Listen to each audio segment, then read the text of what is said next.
Hello, good day guys. At nandito tayo guys ngayon sa Pacific Town, Cabuco sa may 13 Martires, Cavite. At ngayon guys, papakita ko sa inyo yung yung model unit dito sa may Cabuco.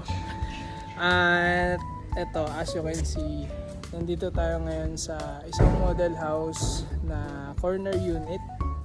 Ayan, kung mapapansin nyo, ito mismo yung turnover unit dito sa Pacific Town.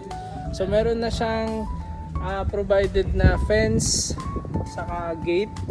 So meron na yan, kasama na yan sa turnover unit.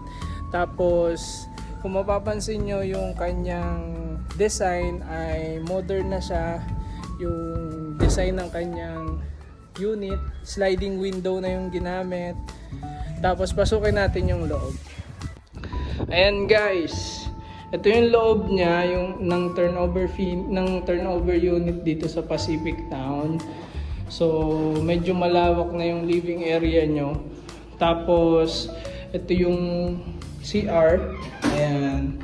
So ayan yung CR, naka-tiles na rin siya.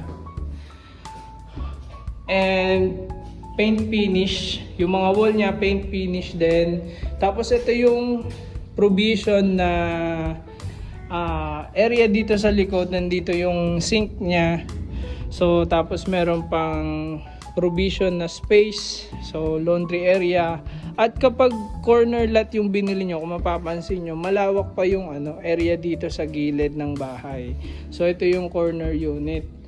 So pasok naman tayo. At ito guys, tong unit na to ay complete na yung kanyang mga plumbing system saka electrical system niya. Siyempre wala na kayong problema doon, okay na siya. Tapos taas tayo sa second floor, and as you can see, ito yung actual niya, turnover.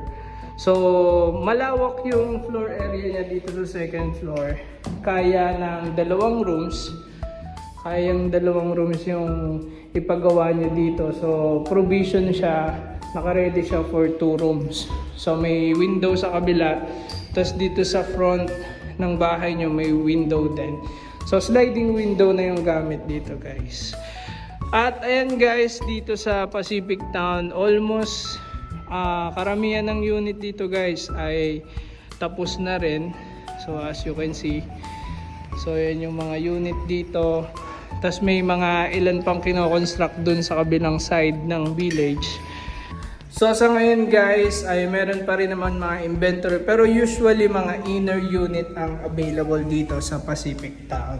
So ang maganda dito talaga sa Pacific Town ay maayos yung design ng bahay nila, tapos mabilis silang maggawa, kaya agad-agad magiging ready for occupancy na yung bahay dito.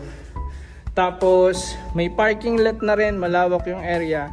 At ito yung pinakamaganda kasi kahit hindi pa tapos yung down payment nyo sa bahay, basta natapos na yung bahay, tapos naayos na yung mga ibang document na kailangan nyo isubmit, ay pwede na rin kayo agad makapag-move in dun sa property nyo. So dito lang yan sa may Pacific Town,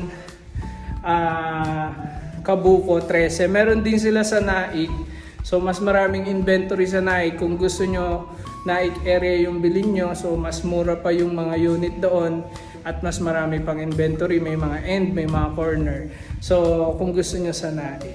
So ayun guys, sa Pacific Town lang meron nung kahit hindi pa tapos yung down payment mo ay mata-turn over na sa yung bahay basta natapos agad. So pag may question kayo, interested kayo sa Pacific Town, message lang kayo sa akin para masendan ko kayo ng details at mag-guide ko kayo sa process kung paano ma-avail ang bahay sa Pacific Town. So yun lang guys, and God bless.